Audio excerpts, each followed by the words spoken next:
True Story is a documentary podcast powered by the Institute of Documentary Film. You can find news from the world of film on all the common platforms such as iTunes, Google Podcasts, or Spotify, as well as on docweb.net.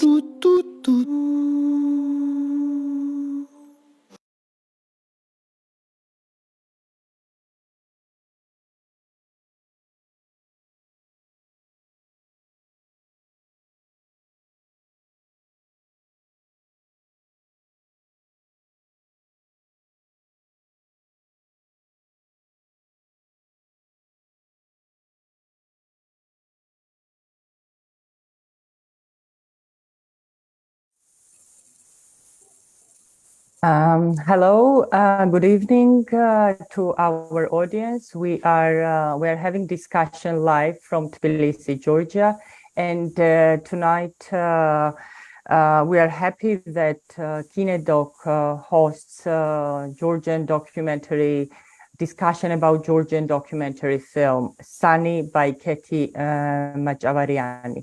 So this is the film which is on KineDok platform for quite a while now, and it will be available also by the end of tomorrow.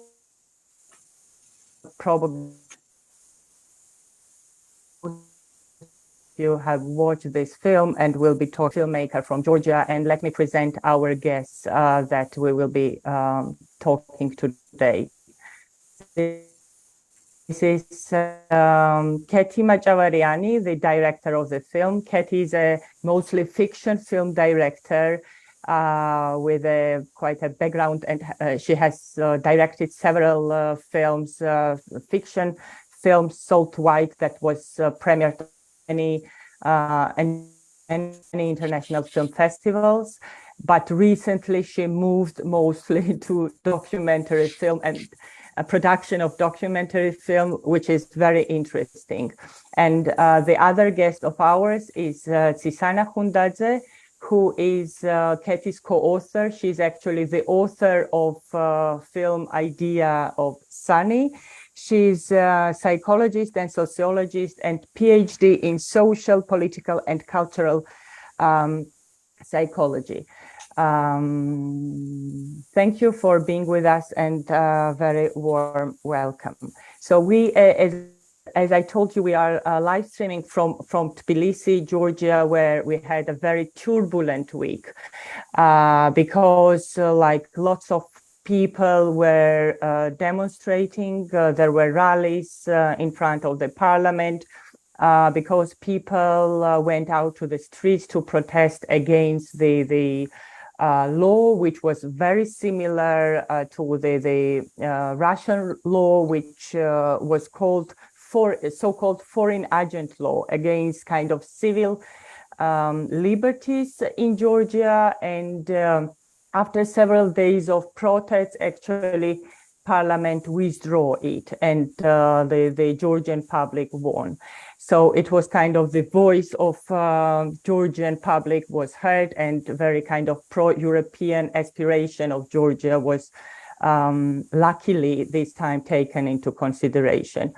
I think this is very important context also for your film, Keti, because your film is also about kind of opinion of ordinary people, and your film Sunny is about a woman interviewer who is visiting different households in Tbilisi, Georgia, to make a sociological research and understand people's opinion on different subjects.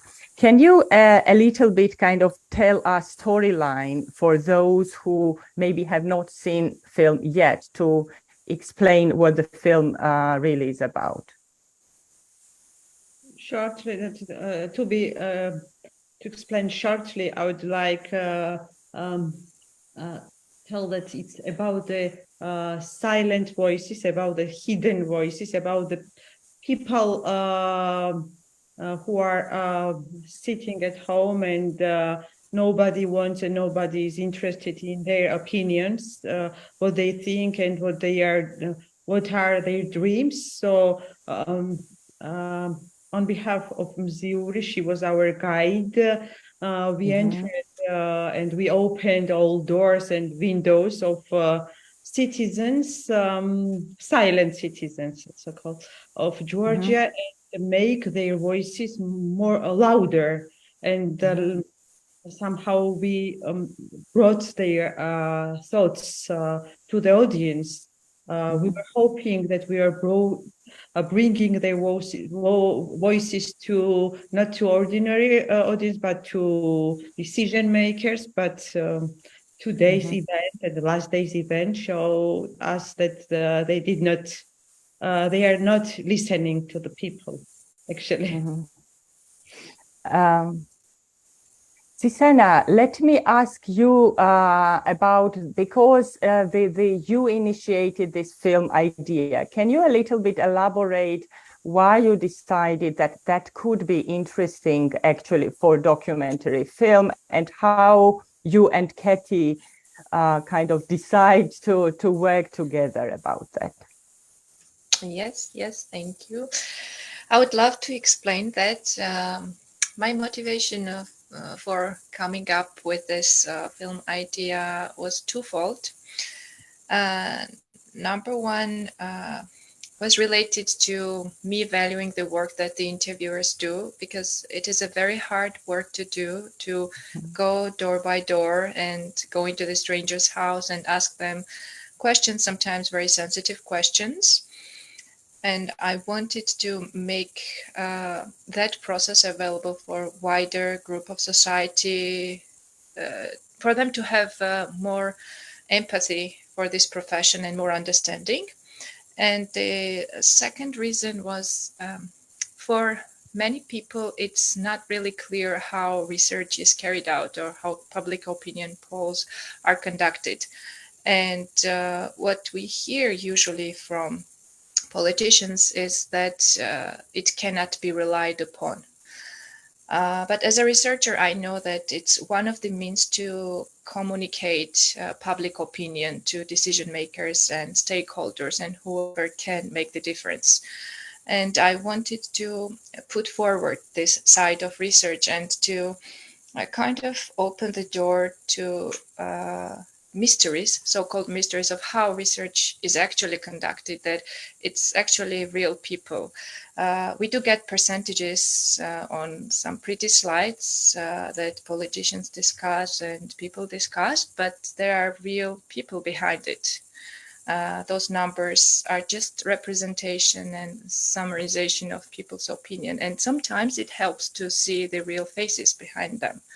So that was my motivation, and I'm extremely thankful that it was Keti who I met, because she took it to another level. I don't think this film could have been this good if it was not Keti. She added another dimension, and it's now not only about research and not only showing interviewer's job and public opinion, but it has a storyline. It's relatable to ordinary people because it tells the story of a woman, and many people can see their lives in certain aspects of the main character's life, and it's kind of a reflection of society's situation at the moment. And even though it started in 2018, there are so many things that are still like not much have changed since then. So that's basically how it came together, and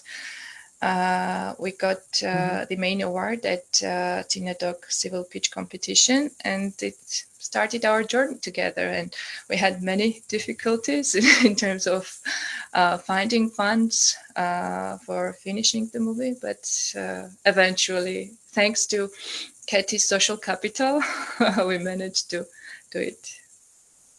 Thanks to our friends, yeah. That's very interesting. I think you made quite an interesting point about seeing real faces and real situations and real households behind the percentage and behind the data we often get. That's very, very good point. But I'm interested about the character. So you you were looking for different, you were casting, Keti, different characters, or Mzuri was the only potential character for your movie? And why? Why Mzuri? What else Mzuri represents for you, and how it speaks about Georgia? Actually, to be honest, not only idea was given, it was a gift from Tsisana, but Ziuri was her gift, her choice, because before we met, she did a small, like a short trailer, and Ziuri was an interviewer. And once, at the first glance, I fell in love. That I knew that she's the only one. Of course, when we started the film, I went to the Tsisana's office, and there was a training, and they were sitting dozens of women, and but she was different with her pace, with her calmness, with her moving, and somehow she was represented average Georgian woman. I mean, who was at the same time going out, asking people, but at the same time she was like a protector of household. How I could imagine typical Georgian woman who is cooking and like a preparing everything for the family, like a family angel. Let's say so. It's in my imagination, and when I saw when I did research with her, how she was talking with people, how they were accepting her. I found that I was right in taking decision in her. That I decided to have her as a main character, in our film. I wanted actually to ask, like, it's so important in general in documentary film to have a very good access, but it was so important, especially in your documentary film, when you were actually entering the families of absolutely unknown people. So not only these families should accept your protagonist, but also a crew and a camera with her. So how was it? How open is kind of Georgian society in these circumstances? How easy it was for you to get access and to get those quite honest remarks and comments on camera? To be honest, when I heard from Tsisana that these women were facing obstacles on the homes and to get like access to the people for interview, I was really afraid, and I was probably 1 month working with with Mziuri as her assistant, and I found that it's not easy, and I was really afraid that people would be not happy to see us with her. But there, I found the key. First of all, key was Mziuri, because she was with her positive appearance and with her voice. And the second was that we were mentioning that we are not journalists, that we are making a film about her. And this magic word, cinema, I mean, filmmaking, somehow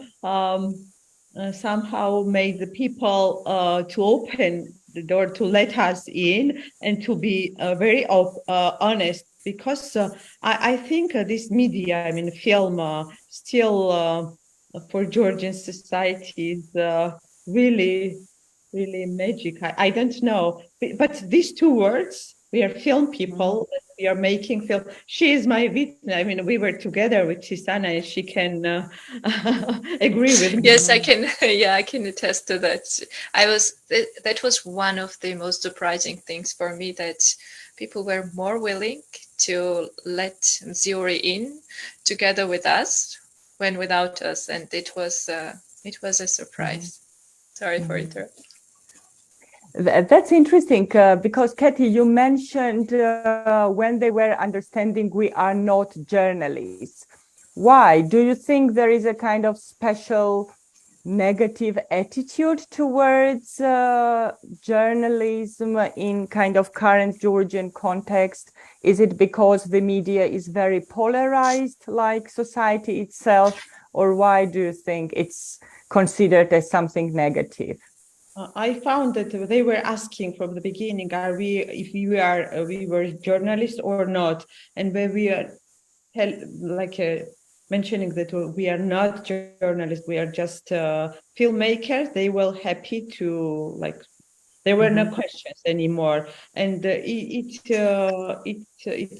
shows that this polarization and this fears, people's fears to somehow not to be shown on the TV screen was obvious even 5 years ago. I can imagine today polarization is much more too big. I mean, people are much more afraid to be interviewed. Yeah, but at the same time, if we look back to the recent events like these 2-3 days protests, people were quite outspoken, especially youngsters, and we saw many young people very kind of nicely and clearly articulating their very pro-European aspiration, right? Which was a bit difficult. So actually, after so many years, it was not first time. There were several other quite outspoken protests in recent years, but this one was quite special. I don't know, Tsisana, maybe you can a little bit elaborate because you are kind of working with public opinion a lot. What do you think about this kind of polarization and where it is rooted? What happens for the wider audience to a little bit explain the context? I can, again, as a researcher, refer to some of the interesting works that I have read recently, specifically about polarization, which is again based on public opinion research. And I found it very interesting because it spoke about how we all speak about polarization without thoroughly understanding what is meant under that. Is it polarization over politics, or does that merge into all other spheres? And I read an analysis, again by CRC Georgia, which specifically addressed that issue to see if undoubtedly polarization between political parties and in the political field, if it translates into social polarization and polarization in our personal lives and field. And the interesting thing was that while there is evidence for polarization in terms of political parties and support for political parties, people who identify with at least one political party are more likely to be polarized and antagonize the other political party, be it ruling party or opposition. They are less likely to transfer these notions into their personal lives. They will not antagonize their friends who have different political opinions. And this is a very interesting finding and approach for me, because it means that the field that is filled with polarization is politically exclusive, which means in society there are still other institutions or other connections or even aspirations, because we know that majority of Georgians at any age, be it young or older people, majority still supports Georgia's membership in European Union and NATO and Western aspirations. So even though there's polarization when we talk about political parties and affiliation with parties, this polarization doesn't translate into social context. People still don't take these negative attitudes in their personal lives. And as for the recent events, I can say that I was surprised with stubbornness and insistence and how things developed.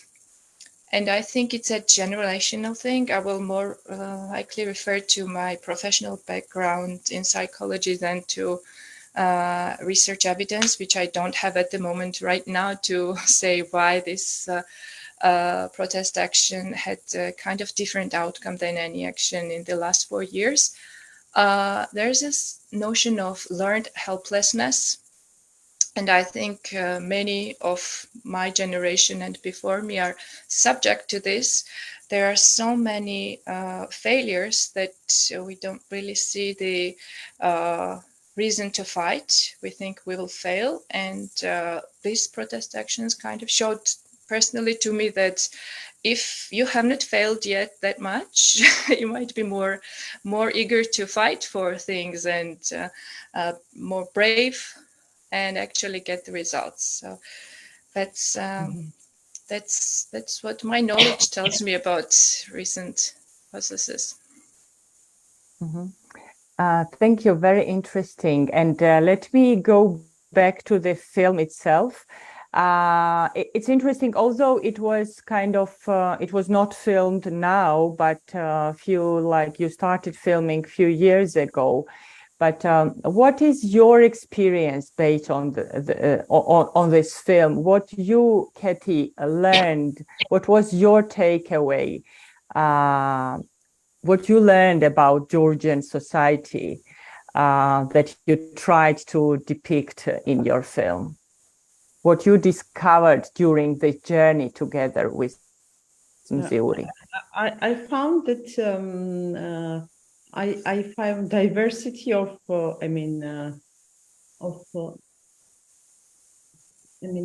taste of Georgian cities. I mean, when I was pitching this project, I revealed my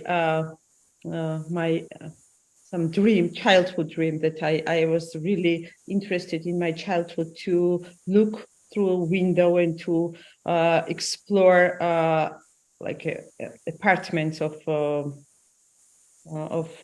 my co-citizens. And it was I had access to see how people in these buildings unknown people are living, and I found that our citizens have a very controversial opinion on different things. For example, I was thinking and analyzing why they are talking. For example, they are voting for pro-Russian party, but at the same time they are declaring that they want to be that they want to see Georgia as a member of European Union or NATO. It's like somehow it is internal code or somehow it's related to media coverage and or hidden hidden dreams. I don't know. It was second discovery, and third, the main thing which I mentioned in the beginning, that people still love films, and they are open to talk. I remember this film of 70s and few interviews about personal issues of Lana Roberidze about the journalist woman who is making, and I was somehow I would compare this our film, because it was a fiction and people were talking with her, and Lana did the film about 70. It's still very modern, this film. Still shows this our society, and with this film I found that people still love to talk filmmakers. I mean, to be filmed. They are happy to be filmed.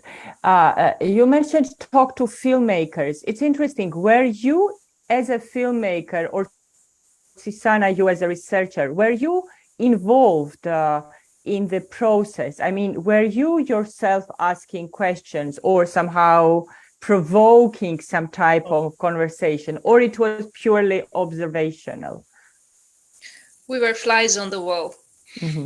Okay. Yeah, because actually she did her because we did not want to interrupt Zuri to do her job because she was paid for this and she was working all day, and we did not we were trying not to somehow interfere her to do her job. And Tsisana, you as a researcher, were you involved in creating that questionnaire that Zuri asks people, or not? Yeah, so usually how we've worked at a research organization is that questionnaires are developed, questions are developed together with the whoever we are doing the research for, and we are always involved in how they are formulated.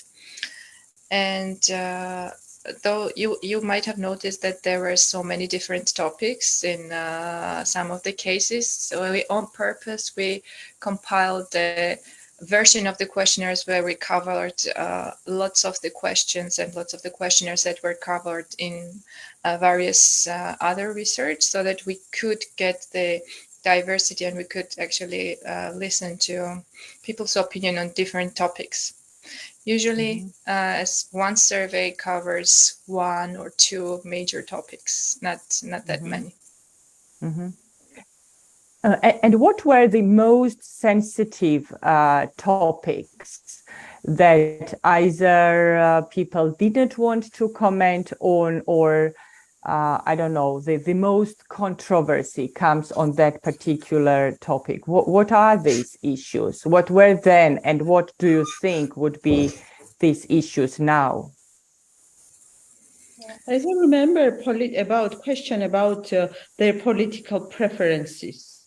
They were not happy to answer, and other cases, as I remember, other question was were easy for them to answer. They were open just to pass other questions.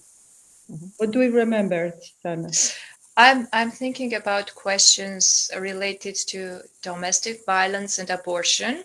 Those are the ones when, as a researcher, when you write those questions, you think to yourself, will this anger the respondent or not? Because sometimes people have opinions and they don't mind saying it, and sometimes it's emotionally loaded, and you might cause emotions that will reflect on other questions.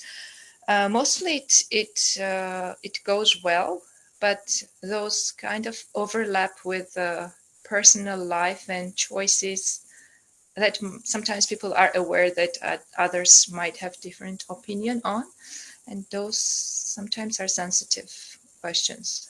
Actually, I remember the one which is in our film, one very nice old lady who was answering very openly about abortion, and she told that she did not know in her young age what does it mean. I mean, on not physically, but in the religious side of this this issue, and then she had probably my relatives, once they see this film, they will kill me that I was answering on this question. So but she was really nice to be so honest. Here we have two questions from the audience. And the first question is, which you actually partly already answered. Did the filmmaking interfere with how people answered questions? Can the data gathered be considered accurate? We did not interfere, but to be fair to research process, we did not include any of the interviews in the data set that was on record, because that's how science works.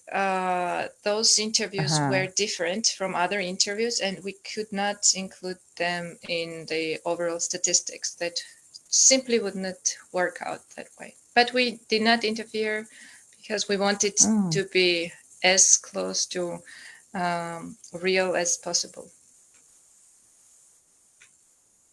That's interesting.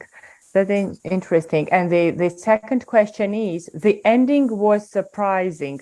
How did you choose to create this ending?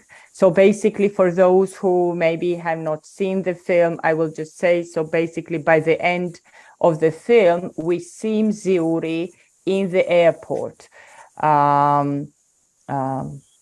Probably like it's kind of open ending. Most probably she's leaving Georgia, emigrating from Georgia, or I don't know. We have to, we can just speculate what she's up to, because she's looking for her brother who disappeared, who was living, who migrated to Germany, and she has not heard from him for a while.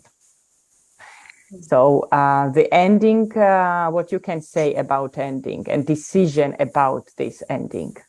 It was not so easy to make because, as you mentioned, it was the first time for me to make a documentary, and in the fiction we have an entire script and we know beginning and ending and this journey of the character. But in this case, I did not know how will it develop, I mean, a story. And we were filming more than 2 years, and I was thinking how to finish. And whereas I had very good access to my character, and we got friends, and she was close to me, and we were chatting and confessing each other our thoughts.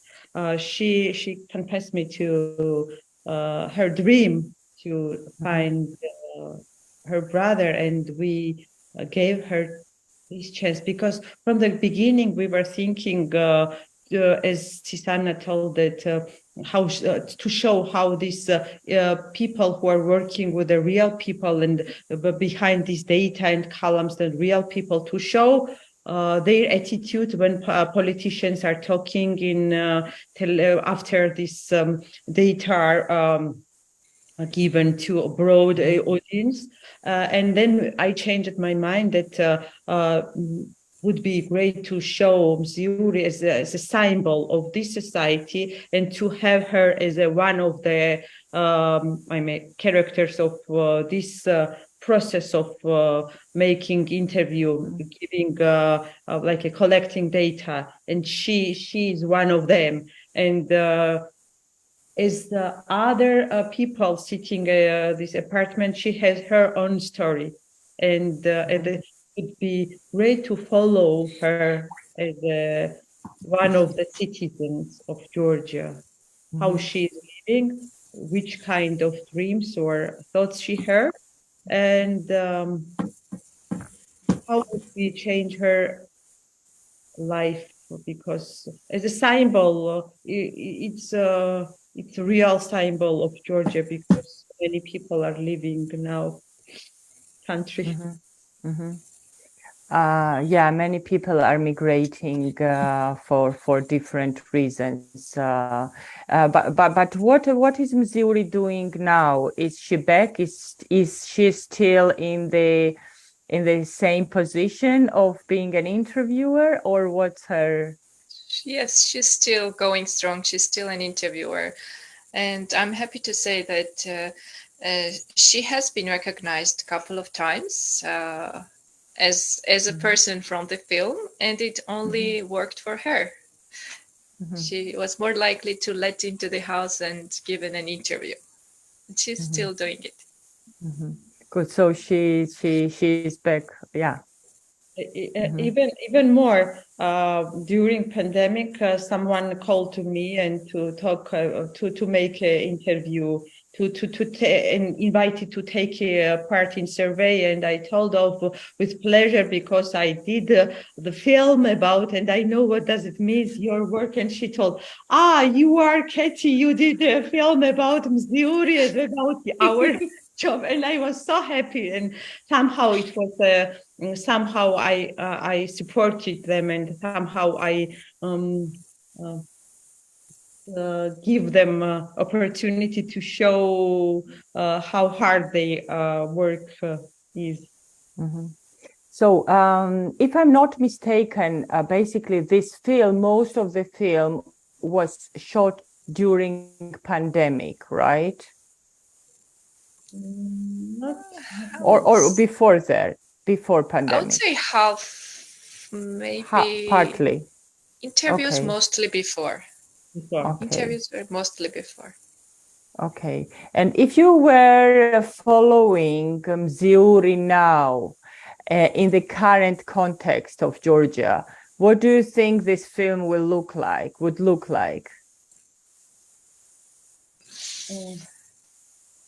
I think it would be more turbulent. I mean, people, because if I had chance to film Mziuri during last week, for example, in front of, on the TV screens would be not Turkish TV series, but live from parliament or from demonstration, and people would be more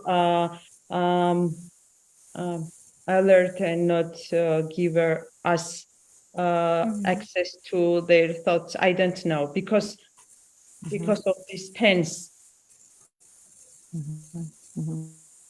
Because of the tense situation, right? Yes, Tsisana, you were saying something, right? Yes, I wanted to say that, as one of my very valued colleagues likes to say, public opinion research is like measuring pulse on public, and it's usually a very good representation of what people's attitudes are at that certain point in time. So it would very likely be as emotional and as diverse as the last week was. It would probably reflect all of the emotions that we saw anyway. And if we a little bit talk again about the current events, where you yourself as filmmaker and researcher and psychologist, were you also kind of not professionally but personally involved in the protests? And if yes, why? I was involved, yes. I could not stay at home, and I was spending days and hours in front of parliament, and I was really angry because of decision of our parliament, and because for me as a person, not filmmaker, most important value for my life is freedom of speech, freedom of thinking, and this law was shrinking, and somehow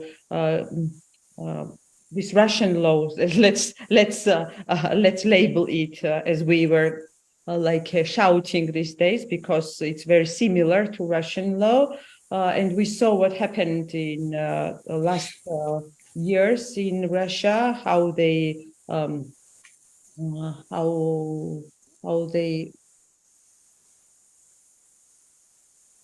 made all these people, they pushed all these free-minded people from the country, and these doubts that the government was willing to do the same in our country was obvious.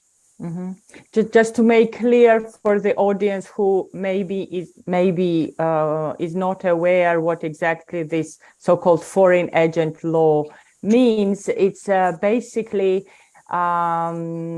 media organization or non-governmental organizations, whoever is under this law, whoever is having funding from foreign funds, which is more than 20%. So basically they have to register in the special registry as a kind of agent of foreign influence. So there was not only this danger of being labeled as a foreign agent, which is very, very unpleasant, take into consideration last 10 years in Russia, but also there is kind of very clear attack on civil rights and kind of clear censorship. This is why this protest took place, and there was actual win of civil society over it. But Tsisana, and you said that you were also involved, right? Yes, as a citizen, I don't think it is possible to stay neutral or absent from public's attitudes, and I would say said that it was impossible to just not be part of it. And I think for most of the society, it was entire day conversation until the change came. It was impossible to stay awake. But as a researcher, I will say that again, this was a very interesting case for me, and I'm looking forward to any public opinion poll that will be published probably after some time, because I'm pretty sure there were some surveys during this period conducted, and I would really love to see how these processes were reflected in percentages again and in numbers. I heard that our government is conducting this survey for their decisions, and I'm really surprised they did the wrong survey, or they did not believe the survey. That people, how will react society on this law? I'm really curious.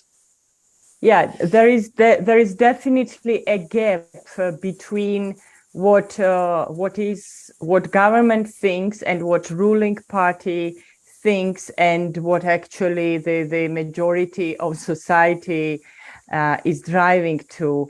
There is certainly a gap which luckily was identified by ruling party at this very moment, but we don't know yet what is going to be next. It's interesting. By the end, I would like to ask you about, Keti, your current project, because you are continuing with another documentary film, right? With again shedding a light on some kind of political and social context here in Georgia, right? Am I right? Yes, I fell in love with documentary filmmaking, and alongside my fiction project, I'm working on documentary project, which is pretty interesting for me. Very active people who were involved with their family. With their family, with whole entire family in this country's political and social life. And these last days were for them as well very like battlefield.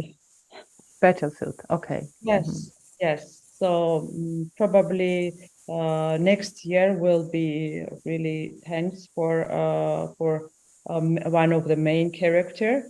So probably I will film a lot, and hoping to, because this law about foreign agents would be would be for me because we really disaster, because we did Zuri without any penny from Georgian Film Fund and from Georgia, and we were depending on foreign funds. In this case, I'm trying to find funding abroad as well. So luckily, I hopefully we will find some co-producers to continue shooting. Anyway, I will shoot. Yeah, so that's also very interesting, because this law actually was very difficult for filmmakers, because most of Georgian filmmakers are getting the funding from international funds, because there is a very little money available locally. It's almost impossible to make a film with only local funds. So basically, of course, all films produced in Georgia, almost all films like that are on international festivals and international platforms, get their funding from international funds. So it's of course much more than 20%, which means they could have been labeled as foreign agents, especially if they have critical position towards certain things. Thank you very much. I think we need to kind of end now the discussion. It was very interesting to talk to you. Tsisana, thank you very much. And Keti, thank you very much. I wish you good luck with your projects. Thanks for hosting us and for interesting questions. Yeah, thank you, Yes, thank you. KineDok, for providing this platform. So one more time, a reminder that Keti's film Sunny is available on KineDok platform for another day, including 14th of March. Thank you very much for listening.